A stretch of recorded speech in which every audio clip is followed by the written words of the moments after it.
시작합니다. 이 시간 제가 기도하고 함께 예배 드릴게요. 기도드리겠습니다. 사랑의 아버지 하나님 감사합니다. 이제 또 날씨가 점점 무더워지고 있습니다. 이 예배를 함께 시청하고 또 함께 드리는 이들의 건강을 지켜주시옵시고 예배 시간 가운데 지금 함께 해주실 수 있습니다. 감사드렸고 예수님의 이름으로 기도드립니다. 아멘. 함께 찬양하실게요.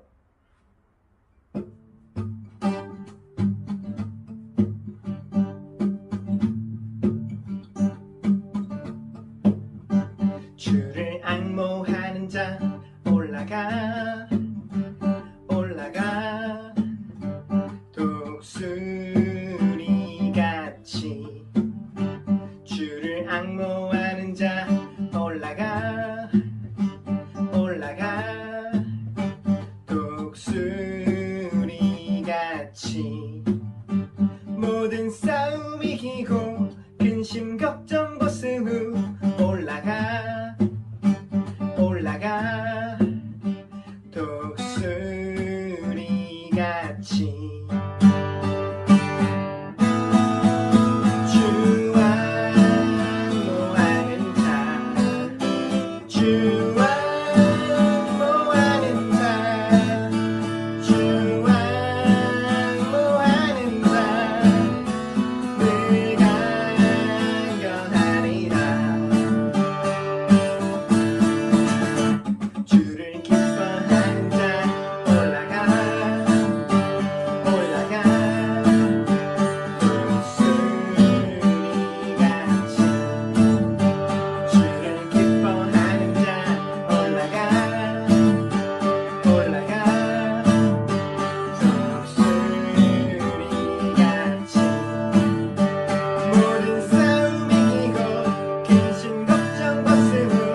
나라고 여겨 외롭기만 했던 삶 속에 스며든 내게 따스한 온기가 힘이 되신 줄 영원한 빛이 되신 줄 내 모든 호흡이 주의 행하심 찬양해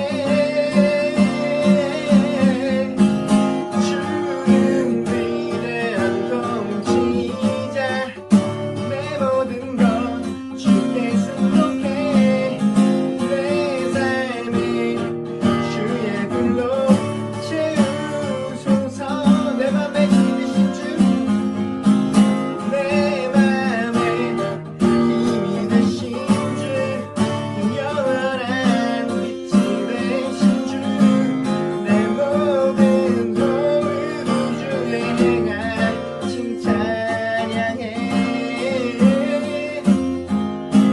주는 위대한 통치자 내 모든 것 주께 승복해 내 삶을 주의 불로 채우소서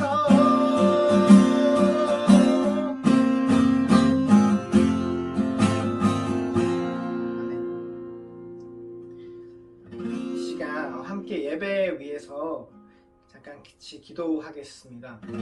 이 시간 우리가 드리는 이 예배 시간 가운데 정말 주님이 영광 받으시는 시간 되게 해주시고 우리 마음을 올려드리는 예배 시간 될 수 있게 도와주세요. 그리고 또 말씀 전하시는 목사님께도 능력 더해주시고 함께 예배 위해서 잠깐 같이 기도하시겠습니다. 기도드리겠습니다. 하나님 감사합니다. 주님 지금 이 코로나로 인하여서 우리가 각자의 자리에서 또 떨어져서 예배합니다.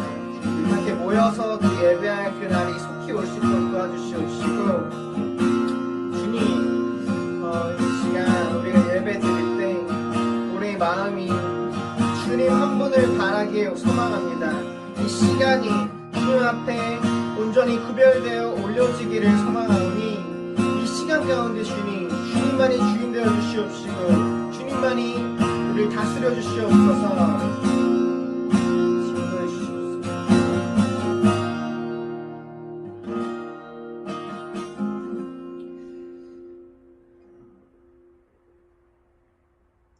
사랑의 아버지 하나님 감사합니다.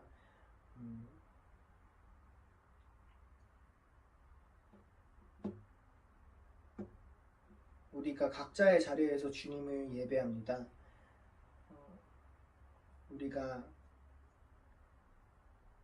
지금 이 코로나로 인해서 또 우리가 각자의 자리에서 예배드리지만 함께 또 우리를 하나로 만드신 그 한 성령 안에서 예배할 수 있게 도와주시고 이 시간 가운데 다른 어떤 것이 아니라 주님만 주인 되어주시고 주님만 다스리시는 온전히 주님께 올려드리는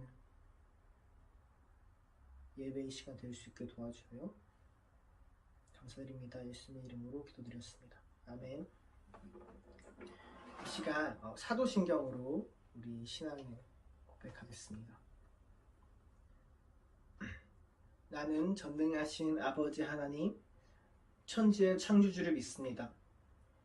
나는 그의 유일하신 아들, 우리 주 예수 그리스도를 믿습니다. 그는 성령으로 잉태되어 동정녀 마리아에게서 나시고 본디오 빌라도에게 고난을 받아 십자가에 못 박혀 죽으시고 장사된 지 사흘 만에 죽은 자 가운데서 다시 살아나셨으며 하늘에 오르셔 전능하신 아버지 하나님 우편에 앉아 계시다가 거기로부터 살아있는 자와 죽은 자를 심판하러 오십니다.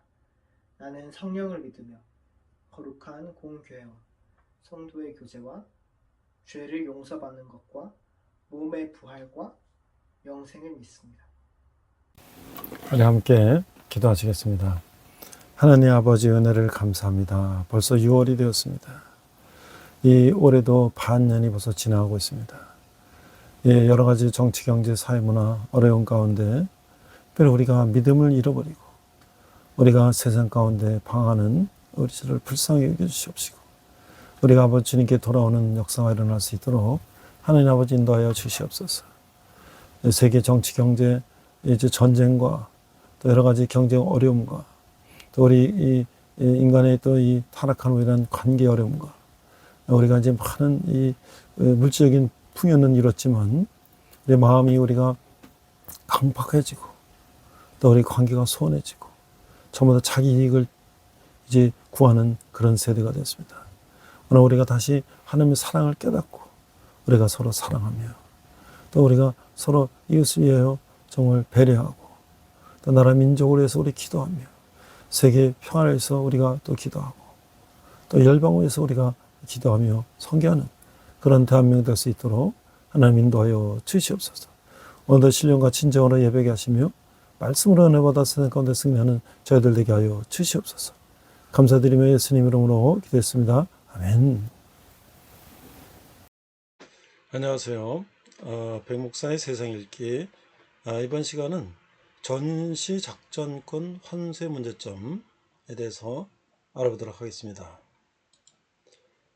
제가 이제 챗GPT한테 물어봤는데요. 전시작전 통제권, 줄여서 전작권이라고 부르고 있는데, 환수는 한국군이 전시의 한미연합군을 주도적으로 지휘하는 체제로 전환하는 것을 의미한다. 근데 이게 사실은 이 전시작전 통제권은요, 6.25 이후에 이승만 대통령이 이제 한미 동맹을 하면서 미군의 자동 개입을 위해서 미국에 넘긴 거죠. 자, 근데 이에 대한 평가는 크게 찬성과 반대로 나뉘며 아래는 반대 측에서 주로 제기하는 문제점들이다. 그래서 이제 전시작전권 환수를 반대하는 입장은 무엇이냐? 첫 번째가 대북 억제력 약화가 우려된다. 현재 전시에는 한미연합사령관 미군 대장이 작전 통제권을 행사하고 있어요. 전작권이 전환이 되면 한국군 대장이 연합군 사령관을 맡게 되는데 반대로 자들은 북한이 미국의 직접 개입 의지를 약하게 인식할 경우 억제력이 떨어질 수도 있다라고 주장을 하고 있어요. 두 번째는 한미연합 지휘체계 변화에 따른 혼선이다.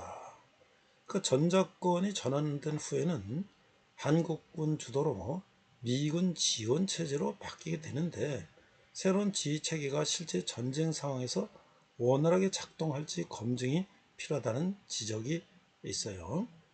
세 번째는 정보 정찰 능력 부족 문제가 있는데 한국군은 상당한 군사력을 갖추고 있지만 일부에서는 미국이 보유한 위성, 정찰기, 조기 경보 체계 등 첨단 정보 자산에 여전히 크게 의존하고 있다고 보는데요. 따라서 독자적 지위를 위해서는 추가적인 능력 확보가 필요하다는 의견이 있어요. 이걸 독자적으로 하기 위해서는 한 4조 원 정도가 그 이상이 필요하다. 지난번 이제 정동영 통일부 장관이 북한의 핵시설을 구성인도 있다고 추가적으로 이제 공개적으로 얘기를 했기 때문에 미국에서 이제 그 부분을 문제 삼아서 정보 정찰 이 자료를 한국에 주지 않고 있어요. 근데 우리가 지금 현재 그런 공백들도 우리가 메꾸려면 엄청난 비용이 들어간다 할 수 있죠. 네 번째는 방위비 증가 가능성인데요. 전작권 행사라면 지통제 체계, 미사일 방어 체계, 정찰 자산 등을 더욱 확충해야 한다. 이 과정에서 국방 예산이 크게 증가할 수 있다는 우려가 있어요. 다섯 번째는 주한미군 역할 변화 가능성. 일부 안보 전문가들은 전작권 전환이 장기적으로 주한미군 규모 축소나 역할 조정 논의로 이루어질 가능성을 우려하고 있다. 최근에도 이런 논쟁이 계속되고 있는데요. 만약에 한국 사령관이 미군을 지휘한다면 과연 미군들이 그 한국군 사령관 밑에 군대를 주둔할까? 딴 데로 또 전환 배치하지 않을까? 이런 여러 가지 우려가 있는 것이죠. 자, 반대로 이제 찬성 측의 주장은 다음과 같은데요. 첫 번째가 이제 주권 국가로서 전시에도 자국권을 스스로 지휘해야 한다. 뭐 당연한 얘기죠. 한국은 세계 상위권 군사력을 보유하고 있다. 네 번째, 전작권 한수와 한미 동맹은 별개 문제며 동맹은 계속 유지될 수 있다. 네 번째, 자주국방 역량을 강화할 수 있다. 뭐 아주 원론적인 얘기인데요. 지금 우리가 재래식 무기는 우리가 북한을 압도하고 있다고 하지만 북한은 지금 핵을 갖고 있고요. 전쟁이라는 것은 동맹이 많을수록 유리한 것이죠. 우리가 1대1로 북한과 전쟁을 했을 때 북한이 핵을 갖고 있는데 우리가 한미동맹이나 여러 가지 한미연합 이런 전력이 약화되면 우리는 이제 핵이 없기 때문에 상당한 위협 속에 놓을 수가 있는 거죠. 우리가 이런 전시작전권 환수의 문제가 어떤 문제가 있고 어떤 양측의 생각이 있는지를 우리 국민들이 잘 알고 우리들도 그것에 대해서 관심을 가지고 의견을 표시해야 된다고 생각합니다. 이상 백목사의 세상 읽기 전시작전권 환수의 문제점에 대해서 알아봤습니다. 네, 오늘은 열왕기 7번째 시간으로서 다윗의 악한 인구조사와 이 전시작전권 환수의 문제점에 대해서 말씀을 나누고자 합니다. 오늘 본문은요, 사무엘하 24장 1절인데요. 한 절을 우리 함께 읽도록 하겠습니다. 여호와께서 다시 이스라엘을 향하여 진노하사 그들을 치시려고 다윗을 격동시키사 가서 이스라엘과 유다 인구를 조사하라 하신지라. 자, 다윗은 인구 조사를 통해서 하나님께 죄를 범하죠. 역상 21장에는 다윗 생에 있어서 범한 큰 죄에 대하여 다루고 있어요. 백성 인구조사 배후에는 다윗의 교만이 있었을 것이죠. 그는 한때 위대한 승리들을 경험했으며 역대 18장에서 10장을 보면 나오죠. 성공에 대한 영광을 받고 싶었던 것 같아요. 그래서 그는 하나님을 일일이 의지하기보다는 그의 군대를 의지하고 싶어서 그 수를 계수하는 것이죠. 이 인구조사 자체는 물론 아무 잘못이 없어요. 왜냐하면 그들이 민족 역사에 있어서 가끔 있었던 일이기 때문이죠. 그러나 우리는 인간을 높이고 인간의 뜻을 시도하려는 인구조사, 결코 하나님께 영광을 돌리지 못할 것을 우리는 명심해야 하는 것이죠. 출애굽기 3장 11절 16절에는 인구조사와 함께 고려해 보아야 할 또 다른 요소가 있는데, 인구조사는 각 사람이 지별한 속전, 이 구속의 돈이죠. 영광이 있으며 이 은 한 세계는 그들이 여호와께서 값주고 사신 소유인 것을 생각하는 것이죠. 그래서 우리가 저렇게 3장 12절은 만일 백성이 그들의 속전을 소홀히 하면 나라에 재앙이 내릴 것이며 수적으로 감소하게 될 것이라고 경고하고 있어요. 그런데 바로 이런 일이 발생했던 거예요. 하나님은 다윗에게 거의 10개월을 주셔서 마음을 바꾸어 징계를 피하도록 하셨어요. 어떤 하나님은 그를 단념시키려고 요압의 지혜로운 공고를 사용하기 주다 하셨으나 다윗은 인구조사를 강요하는 것이죠. 하나님의 자녀들이 때때로 마음에 고집하여 자기의 길을 주장하는 것은 참으로 안 된 일이죠. 다윗은 저는 경솔한에서 범한 것이 아니었어요. 그는 냉철하게 이 일을 수행했으며 정확하게 계산했어요. 그는 하나님께 대항하여 반항하고 있던 것이죠. 자, 사무엘하 24장 1절에 9절을 보면 1절, 여호와께서 다시 이스라엘을 향하여 진노하사 그들을 치시려고 다윗을 격동시키사 가서 이스라엘과 유다의 인구를 조사하라 하신지라. 이 왕이 그 곁에 있는 군사령관 요압에게 이르되 너는 이스라엘 모든 지파 가운데로 다니며 이제 단에서 베르세바까지 인구를 조사하여 백성의 수를 내게 보고하라 하니, 요압이 왕께 이르되 이 백성이 얼마든지 왕의 하나님 여호와께서 100배나 더하시게 하사 내 주 왕의 눈으로 보게 하시기를 원하나이다. 그런데 왜 주 왕은 내 주 왕은 어찌하여 이런 일을 기뻐하시는가 하니, 사자 왕의 명령이 요압과 군대 사령관을 재촉한지라 요압과 사령관들이 이스라엘 인구를 조사하려고 왕하면서 물러나. 8절 9절 보니까 그들 무리가 국내를 두루 돌아 9달 20날 만에 예루살렘에서 이르러 요압 백성의 수를 왕께 보가니 곧 이스라엘에서 칼을 빼는 탐대한 자가 80만 명이요 유다 사람이 50만 명이더라. 그래서 우리 이런 질문을 할 수가 있어요. 인구 조사를 하는 다윗에게는 어떤 마음이 있었을까요? 교만한 마음이 있었던 거죠. 또한 이런 질문을 할 수 있어요. 사역이나 봉사하는 동기는 무엇인가? 내 이미지를 좋게 만들거나 재능을 자랑하고자 하면 아닌 거야. 그렇죠. 우리가 살아갈 때 내가 무엇을 했고, 내가 어떤 직책을 맡았고, 내가 뭘 하고, 그래서 어떤 결과가 났고, 이것이 하나님의 영광이 아니라 내가 영광 받으려고 하는 적은 없었는가. 이스라엘 죄에 진노하신 하나님은 그들을 징벌하시는 의도로 다윗에게 인구조사를 하게 하시는 거예요. 다윗은 하나님의 명령대로 인구조사를 시행하죠. 하지만 그 일을 하는 동기가 바르지 못했어요.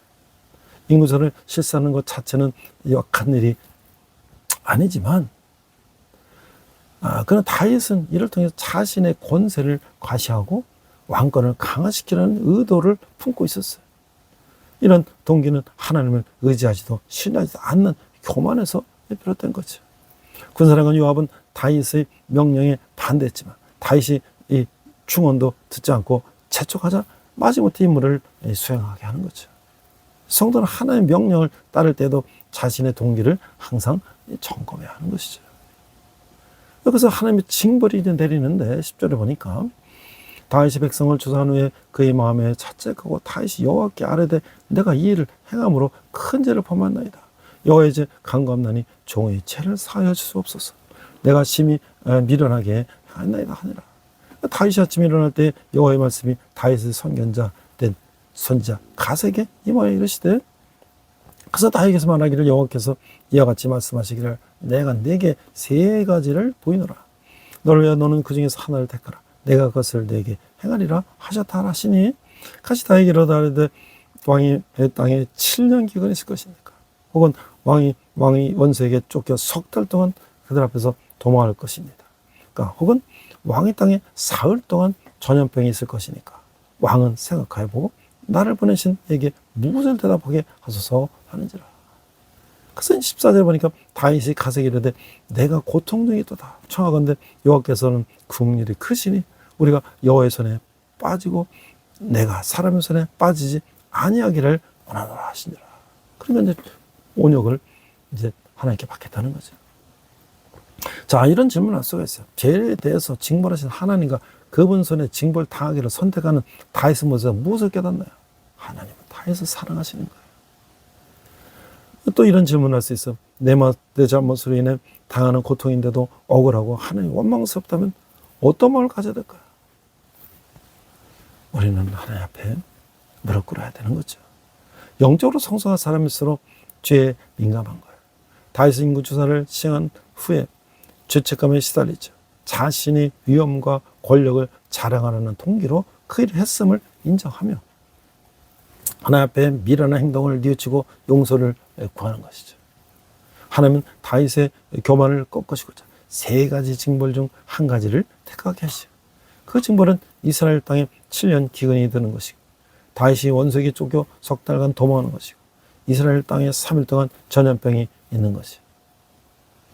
다윗은 사람 손이 아니라 긍휼이 크신 하나님 손에 징벌을 당하는 것이 낫다고 생각해서 전염병 제약을 택하는 거예요.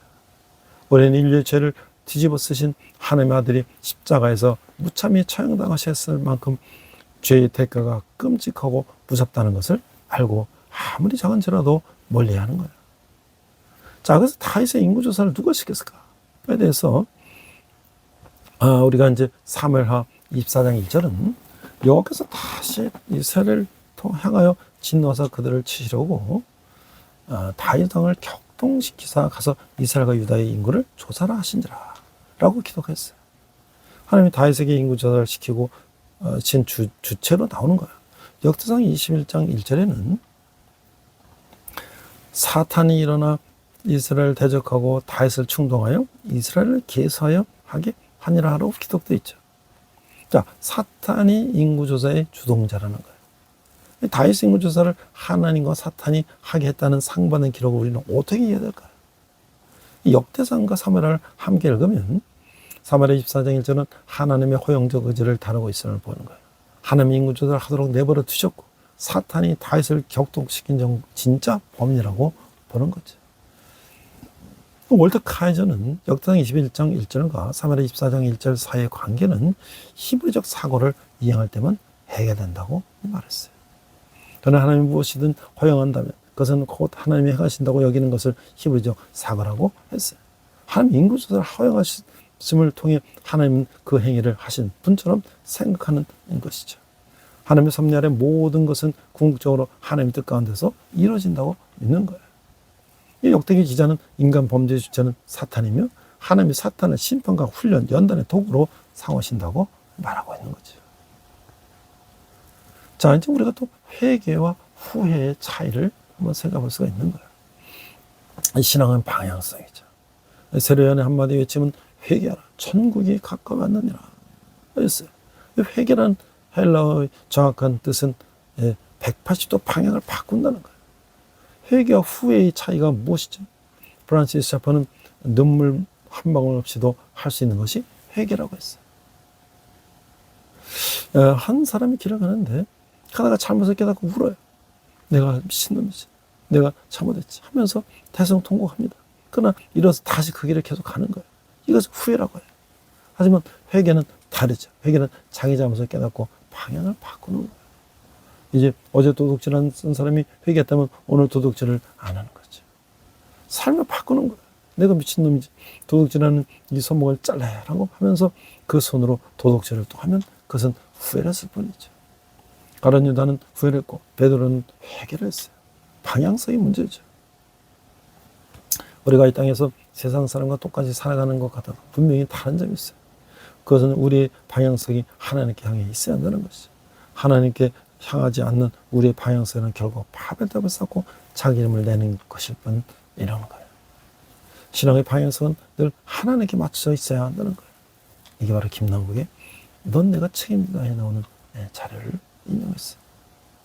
자, 이제 배를 멈추게 하는 진정한 회개가 나오는데 14장 14절에 15절에 보면 14절 다윗이 가서 이르되 내가 고통 중에 있다 청하건대 여호와께서는 긍휼히 크시니 우리가 여호와의 손에 빠지고 내가 사람의 손에 빠지지 아니하기를 원하노라 하는지라 이 여호와께서 그 아침부터 정하신 때까지 전염병을 이스라엘에게 내리시니 단에서부터 부엘사베까지 백성이 죽은 자가 7만 명이라. 천사가 예루살렘에 향하여 그 손을 들어 멸하라 했더니 여호와께서 그 재앙 내리심을 뉘우치사 백성을 멸하는 천사에게 이르되 시되 족하다 이제는 네 손을 거두라 하시니 여호와의 사자가 여부스 사람 아라나의 타작마당 곁에 있는지라. 다윗이 백성을 치는 천사를 보고 곧 여호와께 하려 이르되 나는 범죄하였고 악을 행하였거니와 이 약물이는 다 무엇을 행하였나이까 청하건대 주의 손으로 나와 내 아버지 집을 치소서 하니라. 24절 왕이 아론에게 이르되 그렇지 아니하나 내가 값을 주고 내게서 살이라. 값이 없지는 네 하나님 여호와께 번제를 드리지 아니하리라 하고 다윗이 은 50세겔로 타작마당과 소를 사고 그곳에서 여호와를 위하여 제단을 쌓고 번제와 화목제를 드렸더니 이에 여호와께서 그 땅을 위한 기도를 들으시며 이스라엘에게 내리는 재앙이 그쳤더라. 자, 우리가 이런 질문을 할 수가 있어요. 회개한다고 고백하는 나의 태도는 진실한가요? 진정으로 회개한다면 내 삶에 어떤 변화 열매가 있어야 할까요? 이스라엘 전역에 전염병이 발생해서 7만 명이 죽었어요. 천사가 백성을 더 멸하자 하나님은 긍휼을 베푸시고 진노의 손길을 거두셨어요. 수많은 백성이 처참한 죽음을 본 다윗은 진심 어린 회개를 하며 하나님께 재앙을 멈춰달라고 간구했어요. 하나님은 그의 회개를 받으시고 아라노의 타작마당에서 제단을 쌓으라고 명하신 거예요. 이에 다윗은 아라노에게 값을 지불하고 타작마당과 번제로 드릴 소를 사는 거예요. 정성을 다해 제사를 드리고자 하는 것이죠. 하나님은 그 제사를 반드시 그 제사를 받으시고 모든 재앙을 멈추시는 거예요. 진실한 회개가 하나님의 마음을 움직이는 거죠. 저는 이 다윗의 인구조사를 생각하면서 최근 이제 또 불거진 이 전작권 환수의 문제점에 대해서 한번 찾아봤어요. 이 전작권은 뭐냐? 전시작전통제권인데 이 환수는 자주국방과 국가 주권의 상징이지만 이 안보공백 우려와 천문학적인 국방 예산 부담, 대북 억지력 약화 가능성이라는 현실적인 문제점과 한계를 안고 있어요. 안보공백과 지휘체계 혼선. 이 첫째는 안보공백과 지휘체계 혼선인데 전작권이 전환되면 한반도 방해 주도권이 한국군 사령관에게 넘어갔죠. 이로 해서 한미 간 의견이 충돌하거나 위기 상황 시 신속한 태양이 혼선이 발생될 수가 있어요. 두 번째는 천문학적인 예산이 소요되는 거예요. 정밀 타격 무기라든지 감시 정찰 위성 등 한국군이 독자적인 작전 수행 능력을 갖추려면 수십조 원의 추가 국방 예산이 필요한 거예요. 막대한 비용을 단기간에 충당하는 것은 국가 경제에 큰 부담이 되는 거죠. 자, 미국 전략 자산 지원의 불확실성인데 전자권 전환 이후에도 해구산, 항공모함 등 미군의 전략 자산 지원은 필수적이에요. 그런 미군의 자동계 보장이 약화되어 유사시 미국의 지원이 지연되거나 제한될 수 있다는 우려가 있어요. 대북 억지력 약한데 강력한 한미연합 방해 체계가 한권 단독지 체계로 변한다면 북한에게 한미동맹의 결성이 느슨해진 것으로 비칠 수가 있다는 거예요. 이는 대북 억지력 약화로 이어질 수가 있다고 하는 것이죠. 그래서 주한 유엔군 사령부와의 갈등 소지가 있는데 전자권 전환 이후에도 정전관리를 담당하는 유엔군 사령부가 별도로 존속하게 되는 거예요. 전시작전을 총괄하는 한권 사령관과 정전관리를 맡은 유엔군 사령관 간의 역할과 권한이 중복되어 지휘권 갈등이 발생할 가능성이 있다는 거예요. 이게 제가 ChatGPT에 물어본 거예요. 근데 이걸 또 이제 중앙일보에서는 신중하게 접근해야 할 전시작전권 통제권 한수 문제라고 중앙일보 사설에 이런 게 나와 있어요. 여당 일각은 한미 정상회담서 수면에 올려야 된다. 그런데 이 감정 이념을 떠나서 냉정하고 현실적인 자세가 필요하다. 이 사설에 이런 논제예요. 위성락 대통령직 국가안보실장이 이렇게 얘기했다. 이재명 정부에서는 전자권 한수를 한 적이 없다. 그 얘기했다는데, 그러나 이제 실제로 이 정부에서는 이거를 이제 환수하려고 아주 노력을 하고 있죠. 자, 근데 이 전자권은 뭐냐? 6.25 전쟁 반발 직후에 이승만 대통령이 미국에 넘겨준데 여전히 미군이 갖고 있는 거예요. 그러니까 이제 우리가 북한이 쳐들어오는 거를 막기 위해서 한미 동맹을 하고 전시작전권을 미군에 넘긴 거죠. 자, 그런데 이제 우리가 평시에는 김영삼 대통령 때 이걸 이제 우리가 갖고 있도록 하고 데프콘 3 아주 이제 전투 준비 태세가 됐을 때는 이제 미군이 이제 하게 되는 것인데 이게 바로 미군이 자동적으로 이제 한국전에 개입하게 되는 거죠. 그런데 이제 이것을 이제 노무현 정부 때는 2010년 한국이 하도록 이렇게 했지만 계속 이제 이게 북한이 핵 미사일을 쏘고 막 그러니까 이제 연기됐다는 거예요. 그래서 한국군의 작전 수행 능력이 확보가 됐을 때 된다고 하는 것인데 과연 아직 한국 독자를 할 수 있는가에 대해서 미국은 우려를 하고 있는 거죠. 북한은 핵과 미사일에 대해서 또해서 육해 공군 재래식 무기를 현대도 했어요. 그리고 또 우크라이나 전쟁에 북한군이 참전하면서 현대전을 경험했어요. 그러니까 이게 이제 굉장히 위협이 더 높아지는 거죠. 물론 우리 군이 언젠가는 그걸 찾아야 되겠지만 그걸 그렇게 급하게 할 필요가 있지 않다는 거예요. 그래서 이 문제만큼은 감정이나 이념을 떠나서 냉정하고 현실적으로 생각해야 된다. 그러니까 우리 군도 정부나 작전계획 수립 등 자체 역량을 하루빨리 갖추도록 허리띠를 졸라매야 한다. 이게 이제 중앙일보 사설의 논조예요. 전쟁이라는 것은 우리 편이 많으면 유리한 거잖아요. 우리 편에 많은 자산이 갖고 유리한 거잖아요. 우리가 지금 미국과 미국의 전략 자산을 많이 활용할 수 있다면 전쟁에 유리한 거죠. 그렇다면 우리 전쟁을 하지도 않고도 평화를 누릴 수 있는 거잖아요.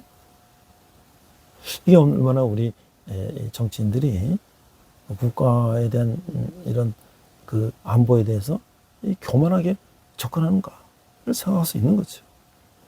마지막으로 온전함을 우리가 고수해야 된다. 다윗의 나라가 안정되자 마음이 교만해졌어. 잠시 하나님 향한 온전함을 쳐버렸어. 이스라엘이 인구 개수를 명했어. 이는 사탄이 다윗을 충동한 것이었죠. 하나님은 징계로 인해 다윗은 자신의 잘못을 고백했지만 그러나 지브레를 택하는 온역과 많은 백성의 희생이었어요. 이 충격적인 만큼 우리 많은 이 기업의 간부들 또 교회 사역자들이 이 도덕과 신앙을 저버린 수치와 후회를 견디지 못해서 이 스스로 목숨을 끊는 사람도 있다는 거예요. 하나님은 바른 품행에 대한 분명한 지침을 주실게요. 우리는 자기 나름의 행동 원칙을 세우고 거기에 따라 우리가 살아가야 하는 것이죠. 원칙이 무거워지거나 타협했을 때는 본인의 양심이 먼저 아는 거예요. 오히려 마음이 강팍해지는 경우가 덜어 있지만 다른 사람들은 하나님과 가족과 자신에 대해서 온전하지 못하는 데 대한 자기 양심의 법정에서 유죄를 선고받아요. 성공을 쫓느라 신앙의 원리를 저버리고 친구를 배반하거나 예수님 이름을 욕되게 하거나 가정을 소홀했음을 뒤늦게라도 깨달으면 다행인 것이죠.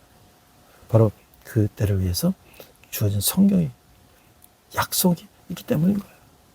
잠언 18장 13절에 보면 자기 죄를 숨기는 자는 형통하지 못하나 죄를 자복하고 버리는 자는 불쌍히 여김을 받으리라고 말씀하고 있어요.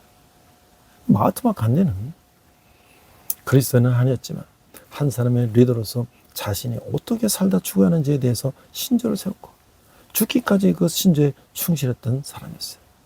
그리스도인 리더들은 주님을 향한 헌신을 끝까지 고수할 이유는 얼마든지 있어요. 온전한 리더는 바른 삶의 길을 마음으로 알 뿐 아니라 평생 그 확신을 따라 끊임없이 살아가는 사람이라는 것이죠. 기도하겠습니다. 하나님 아버지, 다윗의 교만과 하나님의 징계를 보며 우리 이정자들, 또 나를 포함한 모든 사람들이 교만하지 않고 하나님 앞에 말씀에 무릎 꿇게 하여 주시옵소서. 감사드리며 예수님 이름으로 기도했습니다. 아멘. 시간 내게 있는 모든 것을 찬양하시면서 함께 헌금하시겠습니다.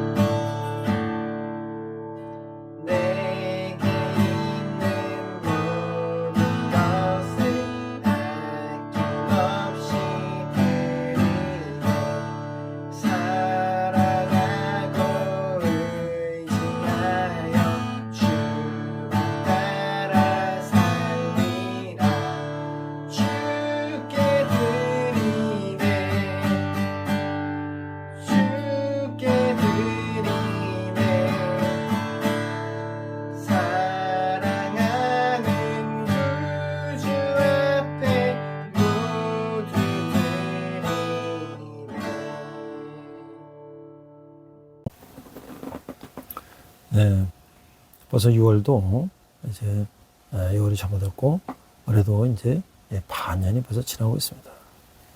날씨는 무더워서 이제 벌써 이 폭염이 이제 시작되고 있습니다. 우리가 정치적인 문제가 이제 지나가고 또 이제 새로운 또 이제 환경 속에서 살게 되는데 무엇보다 우리가 믿음을 다시 찾아야 될 것입니다. 우리가 믿음을 잃어버리고 내 생각과 내 방식대로 이 세상을 살아본다는 것이 얼마나 어려운지를 우리는 깨닫게 되는 것이죠.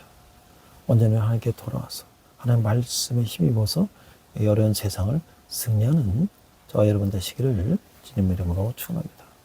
저는 이제 단순한 재정 관리라고 하는 크리스천 재정 관리를 이제 이 강의를 하고 있는데요. 또 이제 6월 짝수월에는 이제 마지막 토요일 날 이제 부천에 있는 경민대학교 평생교육장에서 이제 세미나하고 저녁도 먹고 이런 세미나 합니다. 여러분들이 관심 있는 분 많은 참여를 바랍니다. 우리 크리스천들 어떻게 저축하고 돈 벌고 그다음에 기부하고 헌금하고 주일과 지키고 삶을 이게 정말 해가며 삶을 즐기는지 이런 것을 우리가 성경적인 가르침으로 또 미국의 이 저자가 자기가 실패했다가 성공했던 그 경험을 성경대로 살아본 경험을 책에 녹인 거라서 우리 대한민국 크리스천들이 많은 실제로 이제 실용적인 이야기이기 때문에 우리가 적용할 삶을 적용할 분이 많을 것입니다. 여러분 후원은 우리 복음이 땅까지 이르러 전하는데 귀하게 사용될 것입니다. 기도하겠습니다. 하나님 아버지 은혜 감사해서 적은 예물 주님께 드렸습니다. 예물 쓰는 것마다 주님 영광에 나타나게 하시고 땅까지를 복음이 전하게 하여 주시옵소서. 지금은 우리 주 예수 그리스도의 은혜와 하나님 아버지의 극진하신 사랑과 성령님의 가봉되었사시며 다윗의 악한 인구들을 보며 우리가 믿음이 있다 하면서 교만하고 또 우리가 정치하면서 교만하고 우리가 경제하면서 교만하지 않고 오직 하나님의 뜻에 따라 살기를 다짐하는 우리 예배드리는 모든 성도들의 열매의 성들과 성인사님들의 특별히 북한에서 고통받는 북한 농포들이 지금부터 영원토록 함께 하시기를 간절히 축원합니다. 아멘. 함께 선한 능력으로 찬양하시면서 한 주간 승리하시기 바랍니다. 우리 이 시간 선한 능력으로 함께 찬양하시면서 결단의 시간 갖겠습니다.